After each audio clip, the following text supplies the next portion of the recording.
ইসলামী bank ইসলামী না হলেও সেটা যে জামায়াত ইসলামীর রাজনীতির অর্থ যোগানদাতা সে বিষয়ে কোনো সন্দেহ নেই। সে কথাটি শেখ হাসিনার সরকার জেনেছিল বলেই ব্যাংকটিকে জঙ্গি অর্থায়নের কবল থেকে মুক্ত করার চেষ্টা করেছিল। 2024 সালের আগস্টে তথাকথিত গণ অভ্যুত্থানের নামে দেশ দখলের সঙ্গে সঙ্গে ইসলামী ব্যাংক আবারও জামায়াতের হাতে চলে যায়। ইউনূস তাদেরকে সে সুযোগ দেন। আবারও শুরু হয় জঙ্গি এবং রাজনৈতিক অর্থায়নের সেই পুরনো খেলা। আর এখন বাংলাদেশের জাতীয় সংসদে দাঁড়িয়ে স্বয়ং স্বরাষ্ট্রমন্ত্রী সালাউদ্দিন আহমেদ সেই বিস্ফোরক তথ্য দিচ্ছেন কিভাবে ইসলামী ব্যাংকের RDS প্রকল্পের 11,000 কোটি টাকা জামায়াতের নির্বাচনী বৈতরণী পার করার কাজে ব্যবহার হয়েছে। এটা শুধু অবিশ্বাস্য নয়, এটা রাষ্ট্রের বিরুদ্ধে সংগঠিত এক সুপরিকল্পিত অর্থনৈতিক যুদ্ধ। রাষ্ট্র এখানে হেরে গেছে।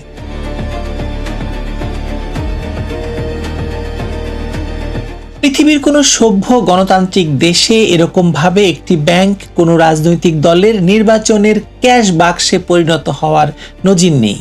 কর্পোরেট অনুদান হয়তো আছে, লবিং আছে, কিন্তু ব্যাংকের ঋণের টাকা সরাসরি ভোট কেনার কাজে খরচ করা, ধর্মীয় প্রতিশ্রুতির মোড়কে প্রান্তিক নারীদের বিবেক কিনে নেওয়া, ভোট কিনে নেওয়া, এটা বিশ্বের ব্যাংকিং ইতিহাসে এক কলঙ্কজনক অধ্যায়।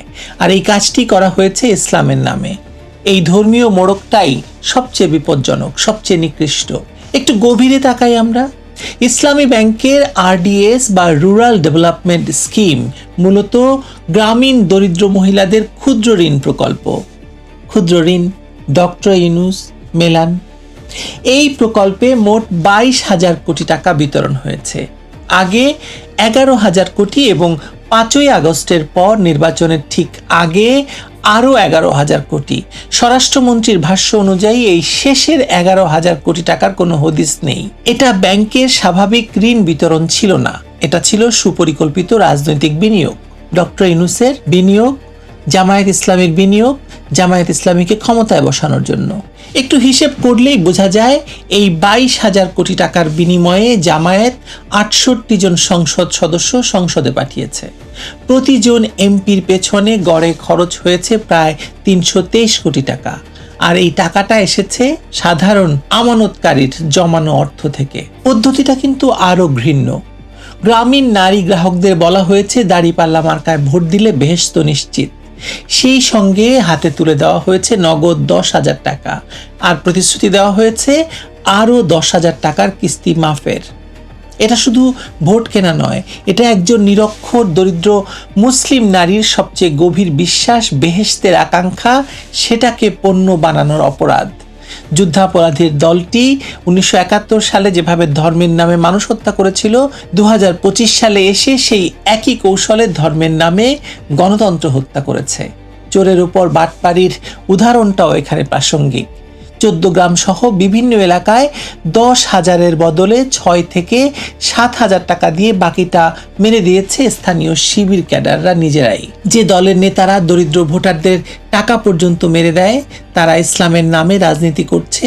এর চেয়ে বড় প্রতারণা আর কি হতে পারে? লুণ্ঠন এবং দলীয়করণের মহোৎসব এখানেই শেষ নয়। 5ই আগস্টের পর ব্যাংক থেকে 9,000 কর্মীকে সম্পূর্ণ বেআইনিভাবে চাকরিচ্যুত করা হয়েছে, যাদের একমাত্র অপরাধ ছিল তারা জামায়াত বা শিবিরের কর্মী ছিলেন না। খরচ কমানোর হাস্যকর অজুহাত দেখিয়ে ছাঁটাই করার পরপরই 6,000 নতুন কর্মী নিয়োগ দেওয়া হয়েছে, সবাই বেছে বেছে জামায়াত শিবিরের পরীক্ষিত ক্যাডার।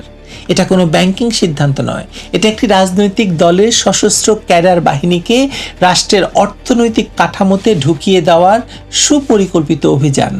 আর 13,000 জনকে 3 ধাপ লাফিয়ে পদোন্নতি, যাদের আওয়ামী লীগ সরকার কোর জামাতি হিসাবে চিহ্নিত করে পদোন্নতি আটকে রেখেছিল, সেই একটি ব্যাংককে পুরোপুরি দলীয় ঘাঁটিতে রূপান্তরিত করার চূড়ান্ত পদক্ষেপ নিয়েছে জামায়াত ক্ষমতা দখলের পর, 2024 সালের 5ই আগস্টের পর। ইসলামী ব্যাংকের ইতিহাসটা বুঝতে হলে 1983 সালে আমাদের যেতে হবে একটু। আন্তর্জাতিক ইসলামী আর্থিক প্রতিষ্ঠান, মধ্যপ্রাচ্যের বিনিয়োগকারী আর বাংলাদেশ সরকারের যৌথ উদ্যোগে ব্যাংকটি প্রতিষ্ঠিত হলেও কাগজে কলমে জামায়াতের কোনো মালিকানা আসলে ছিল না। কিন্তু বিদেশি শেয়ার হোল্ডাররা তাদের প্রতিনিধি হিসাবে মনোনীত করতেন জামায়াত ঘনিষ্ঠদের। এটা এক অলিখিত সমঝোতা, এক অদৃশ্য প্রক্সি সিস্টেম। এমডি থেকে পিয়ন পর্যন্ত নিয়োগে শিবিরের বা জামায়াতের মজলিসে শুরার সুপারিশ লাগত। জাকাত ফান্ড, সিএসআর ফান্ডের টাকা যেত দলীয় কর্মসূচিতে। মালিকানা এক জায়গায় কিন্তু কর্তৃত্ব অন্য জায়গায়। এই মডেলটাই ছিল জামায়াতের সবচেয়ে বড় এবং সবচেয়ে বিপজ্জনক শক্তি।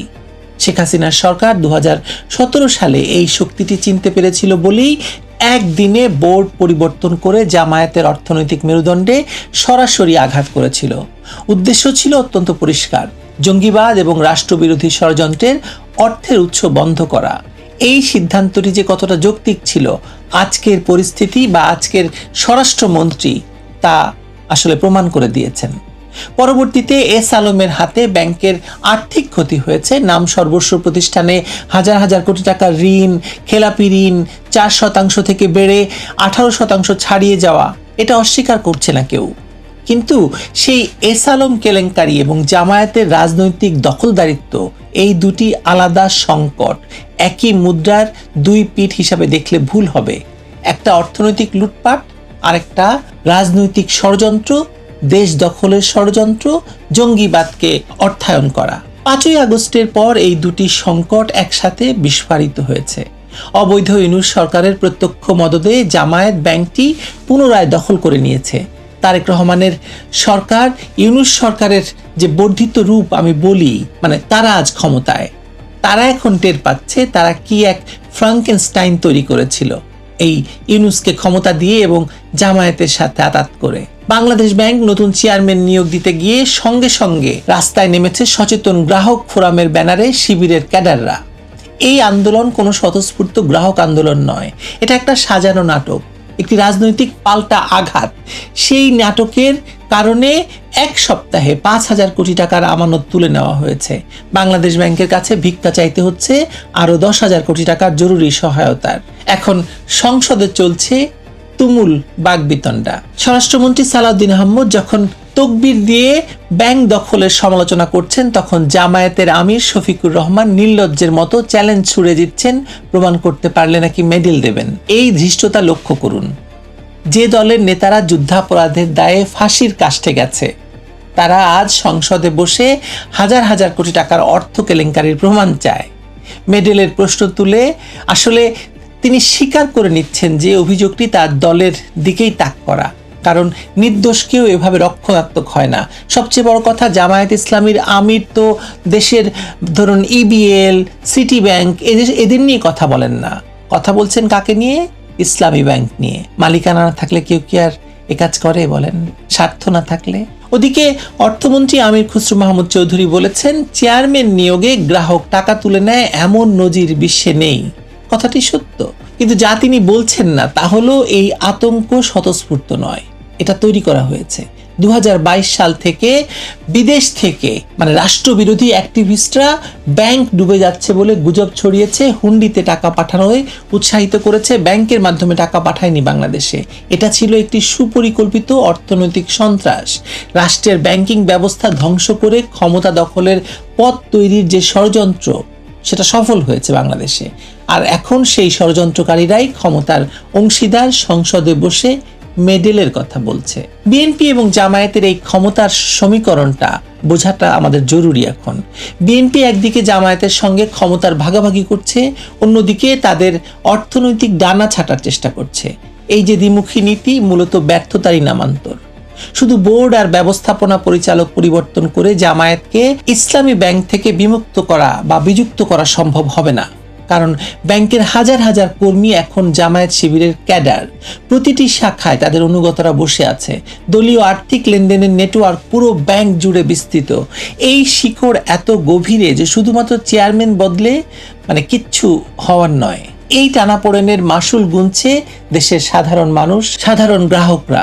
সেই প্রান্তিক নারী গ্রাহক যার ব্যাংকে জমানো কয়েক হাজার টাকা আছে, সে জানে না তার টাকা দিয়ে কার ভোট কেনা হয়েছে। সেই প্রবাসী কর্মী যে কষ্টের উপার্জন ব্যাংকের মাধ্যমে পাঠান, সে জানে না তার রেমিটেন্স কোন রাজনৈতিক দলের তহবিলে যাচ্ছে। আজকের ইসলামী ব্যাংক সংকট আসলে এই মানুষগুলোর সংকট। তারা কোনো রাজনৈতিক বিতর্কের পক্ষে নয় বা পক্ষ নয়, তারা শুধু তাদের টাকাটা ফেরত চায়। স্বরাষ্ট্রমন্ত্রী সংসদে যে কথাটি বলেছেন সেটি এই দেশের সচেতন নাগরিক মাত্রেই বিশ্বাস করেন। হয়তো তাদের উচিত হৃদয়ে গেঁথে রাখা এই কথাটি, যে ইসলামী ব্যাংক যেমন ইসলাম নয়, মির্জা ফখরুল ইসলাম যেরকম ইসলাম নন, তেমনি যুদ্ধাপরাধী দল জামায়াত ইসলামীও কোনোভাবে ইসলাম নয়।